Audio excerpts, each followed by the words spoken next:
اعوذ باللہ من الشیطان الرجیم بسم اللہ الرحمن الرحیم۔ السلام علیکم دوستو، میں دوستو آج ہم بات کریں گے لقوے اور فالج کے بارے میں۔ لقوے اور فالج کے لیے میں آپ کو مالش بنانے کا طریقہ بتاؤں گا۔ اس مالش کے استعمال سے انشاءاللہ اللہ کے فضل و کرم سے جتنا بھی پرانا فالج ہوگا یا لقوہ ہوگا یہ تندرست ہو جائے۔ اس کے علاوہ اگر آپ کے جوڑوں میں درد ہے، کولے میں درد رہتا ہے، کمر میں درد رہتا ہے، ریڑھ کی ہڈی میں درد رہتا ہے، موروں کا درد ہے، موروں کا مسئلہ ہے، جوڑوں میں درد ہے، گھٹنوں میں درد ہے، جہاں کہیں پہ بھی درد ہے یا کوئی بھی حصہ سن ہو جاتا ہے، مفلوج ہو جاتا ہے، اس کے لیے یہ مالش آپ استعمال کریں گے انشاءاللہ اللہ کے فضل و کرم سے وہاں پہ کوئی خون کا جو سرکٹ ہے وہ دوڑنے لگ جائے گا اور آپ کا وہ مفلوج حصہ جو ہے وہ اللہ کے حکم سے جو ہے وہ تندرست ہو جائے گا اور حرکت کرنے لگ جائے گا۔ تو ناظرین، لقوے اور فالج کے لیے بہترین مالش ہے، جوڑوں کے درد کے لیے بہترین مالش ہے، یہ آپ استعمال کریں گے تو انشاءاللہ جتنا بھی پرانا فالج ہے اس کے استعمال سے جو ہے فالج ٹھیک ہو جائے گا اور مریض جو ہے وہ چلنے پھرنے لگ جائے گا۔ ناظرین، یہاں پہ میں آپ کو سب سے پہلے بتا دیتا ہوں کہ فالج کیوں ہوتا ہے، فالج کی وجوہات کیا ہیں، کیوں فالج ہو جاتا ہے، کس وجہ سے فالج ہوتا ہے، یہ میں آپ کو بتا دیتا ہوں۔ ناظرین، فالج جو ہے ہمیشہ اچانک ہوگا، مطلب کہ آپ کو پتہ بھی نہیں چلے گا اور اچانک جو ہے وہ حصہ ایک مفلوج ہونا شروع ہو جائے گا اور 1 سے 2 منٹ کے اندر اندر جو ہے پورا حصہ ختم ہو جاتا ہے، مفلوج ہو جاتا ہے اور بندہ کہتا رہ جاتا ہے کہ میرا یہ حصہ گیا، میرا فلاں حصہ گیا، میرا فلاں حصہ گیا، دیکھتے دیکھتے ہی جو حصہ جو ہے وہ مفلوج جاتا ہے۔ اب دائیں یا بائیں فالج کہیں بھی ہو سکتا ہے، دائیں حصے پہ بھی ہو سکتا ہے اور بائیں حصے پہ بھی ہو سکتا ہے۔ دائیں حصے پہ ہوگا تو اس کا مطلب ہے اس کا پورا حصہ، آنکھ، ناک، زبان اور بازو، ٹانگ، مطلب کہ جو ایک حصہ پورا ہے، ہماری 2 ٹانگیں ہیں، 2 آنکھیں ہیں یا مطلب کہ 2 کان ہیں، تو ان میں سے جو ایک سائڈ ہے، لیفٹ سائڈ ہے چاہے رائٹ سائڈ ہے، جو بھی ہے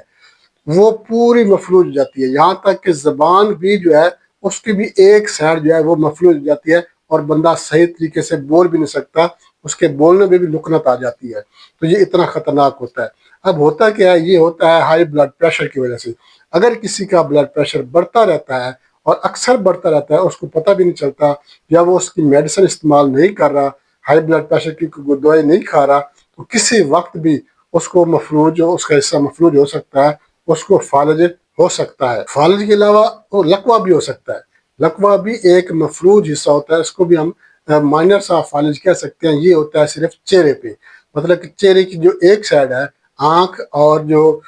چباڑا ہوتا ہے، جو مطلب ایک سائڈ ہوتی ہے یہ مفلوج ہو جاتی ہے، زبان بھی اور یہ ایک سائڈ بھی جو ہے یہ مفلوج ہو جاتی ہے اور بندہ نہ مطلب کہ نہ کھا پی سکتا ہے، نہ مطلب کہ زیادہ بول سکتا ہے۔ تو چہرے کا فالج اس کو کہتے ہیں، لقوہ بھی اس کو کہتے ہیں۔ اور جو مکمل فالج ہوتا ہے یہ ہوتا ہے پوری سائڈ جو ہے سر سے لے کے پاؤں تک ایک سائڈ مکمل مفلوج ہو جاتی ہے، یہ کام کرنا چھوڑ دیتی ہے، حرکت کرنا چھوڑ دیتی ہے۔ تو یہ ہوتا ہے ہائی بلڈ پریشر کی وجہ سے۔ جس وقت بھی، یہ نہیں کہ صرف پہلی بار بھی ایسا مسئلہ ہو جاتا ہے، پہلی بار بلڈ پریشر ہائی ہونے کی وجہ سے ایسا مسئلہ نہیں ہوتا۔ یہ بلڈ پریشر آپ کا ایک تسلسل سے جو ہے بڑھتا رہتا ہے، کم ہو جاتا ہے، پھر بڑھ جاتا ہے، پھر کم ہو جاتا ہے اور آپ اس پہ توجہ نہیں دیتے، یہ آپ کو پتہ بھی نہیں چلتا کہ آپ کا بلڈ پریشر ہائی ہو جاتا ہے۔ تو اس صورت میں کیا ہوگا، جب آپ کا بلڈ پریشر بہت زیادہ ہائی ہو جائے گا تو پھر کیا ہوگا، آپ کے دماغ کی ایک شریان جو ہے یہ پھٹ جائے گی، چاہے رائٹ سائڈ والی شریان پھٹے چاہے لیفٹ سائڈ والی شریان پھٹے۔ مگر ایک بات آپ یاد رکھیں، جس سائڈ کی شریان پھٹے گی نا، اگر رائٹ سائڈ والی شریان پھٹی ہے تو آپ کو جو مطلب کہ فالج ہوگا وہ لیفٹ سائڈ پہ ہوگا، مطلب کہ جس سائڈ پہ فالج ہوا ہے نا مریض کو، اس کی الٹی سائڈ والے دماغ کی شریان پھٹ چکی ہے، اس وجہ سے اس کو فالج ہو جاتا ہے۔ اسی طرح اگر فالج اس کو رائٹ سائڈ پہ ہے، اس کا مطلب یہ ہے کہ اس کی جو شریان ہے، دماغ کی جو شریان ہے وہ لیفٹ سائڈ والی پھٹی ہے، جس کی وجہ سے اس کو جو فالج ہوا ہے وہ رائٹ سائڈ پہ ہوتا ہے، مطلب الٹی سائڈ پہ فالج ہوگا اور جس سائڈ پہ شریان پھٹے گی اس کی الٹی سائڈ پر جو ہے وہ حصہ اس کا مفلوج ہو جاتا ہے، حرکت کرنا چھوڑ دیتا ہے۔ تو ایک تو ہائی بلڈ پریشر جو ہے یہ اس کو خاموش قاتل اسی وجہ سے کہتے ہیں کہ بندے کو پتہ بھی نہیں ہوتا اور اس کا بلڈ پریشر بڑھ رہا ہوتا ہے، یہاں تک کہ اس کی موت واقع ہو سکتی ہے، یہاں تک کہ اس کو فالج ہو سکتا ہے، لقوہ ہو سکتا ہے۔ یہ بہت ہی خطرناک قسم کا مرض ہے بلڈ پریشر کا ہائی ہونا، لہٰذا اگر آپ کو اس طرح کا کوئی مسئلہ نظر آتا ہے تو آپ کو فوراً بلڈ پریشر چیک کروانا چاہیے اور اس کی میڈیسن استعمال کرنا چاہیے۔ آج میں آپ کو جو مالش بتا رہا ہوں یہ لکوے اور فالج پہ استعمال کر سکتے ہیں، جوڑوں میں درد کے لیے، گھٹنوں میں درد کے لیے، کمر کے درد کے لیے، موڑوں کے درد کے لیے، ہر قسم کے درد کے لیے آپ یہ مالش استعمال کر سکتے ہیں۔ خاص طور پر آپ فالج اور لکوے کے لیے استعمال کر سکتے ہیں۔ بہت ہی زبردست نسخہ آپ کے ساتھ شیئر کرنے والا ہوں، مگر اس سے پہلے میں آپ سے ایک چھوٹی سی ریکویسٹ کروں گا، ہمارے چینل لائک شیئر ضرور کر دیں۔ ہمارے جو نئے دوست ہیں ان سے میں ریکویسٹ کروں گا وہ ہمارے چینل کو سبسکرائب لازمی کر دیں اور ساتھ میں بیل آئکن آل نوٹیفیکیشن پہ کلک کریں گے تو ہر ویڈیو بر وقت آپ کی نوٹیفیکیشن میں آپ کو مل جائے گی۔ اور آپ نے ہمارے چینل کا وزٹ بھی ضرور کرنا، آپ ہمارے چینل کا وزٹ کریں گے آپ کو ہمارے چینل پہ ہر مرض کی ویڈیو مل جائے گی، بچوں کے امراض ہیں، زنانہ مردانہ پوشیدہ امراض ہیں یا بزرگوں کے امراض ہیں، الحمدللہ ہر مرض کی ویڈیو ہمارے چینل پر موجود ہے۔ آپ کو آپ کے کسی دوست احباب رشتہ دار کو کسی کو بھی کوئی بھی مسئلہ ہے، کوئی بھی بیماری ہے، ہمارے چینل کا وزٹ ضرور کریں، انشاءاللہ آپ کو آپ کے مطلوبہ مرض ویڈیو ہمارے چینل پر ضرور مل جائے گی۔ تو ناظرین نسخے کی طرف چلتے ہیں، نسخے کے ڈیزائن نوٹ کر لیں۔ آپ نے کیا کرنا ہے، مال کنگنی آپ لینا ہے 300 گرام، سہاگا 2 تولے، شیر گاؤ جو ہے یہ آپ لینا ہے 1 کلو۔ یہ صرف 3 چیزیں ہیں، بہت ہی آسان نسخہ ہے، میں آپ کو بنانے کا طریقہ بتا دیتا ہوں۔ آپ نے کیا کرنا ہے، شیر گاؤ کے علاوہ آپ نے دونوں جو چیزیں ہیں ان کو آپ نے کوٹ لینا ہے، موٹا موٹا کوٹ لینا ہے۔ کوٹ کے آپ نے کیا کرنا ہے، اس کو دودھ میں شامل کر کے آگ پر آپ نے اس کو پکانا ہے۔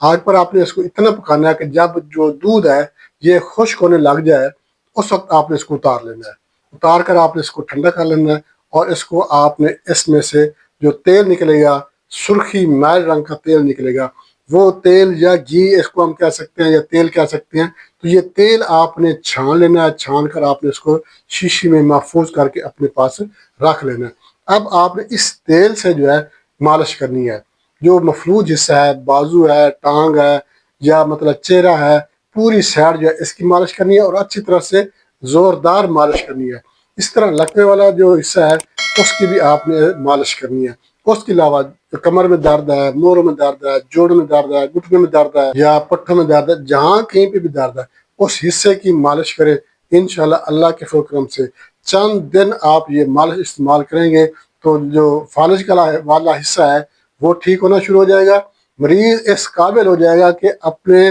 پاؤں پہ چلنے لگ جائے گا، اس قابل مریض ہو جائے گا۔ اگر آپ اس کو مسلسل استعمال کرتے رہیں گے تو اللہ کے فضل و کرم سے یہ ٹھیک بھی ہو سکتا ہے۔ بہت ہی زبردست قسم کی مالش ہے، آزمودہ تجربہ شدہ مالش ہے، بنا کر استعمال کریں گے تو انشاءاللہ فائدہ ہوگا۔ اس کے ساتھ اجازت چاہتے ہیں، اگلی ویڈیو تک کے لیے اللہ حافظ۔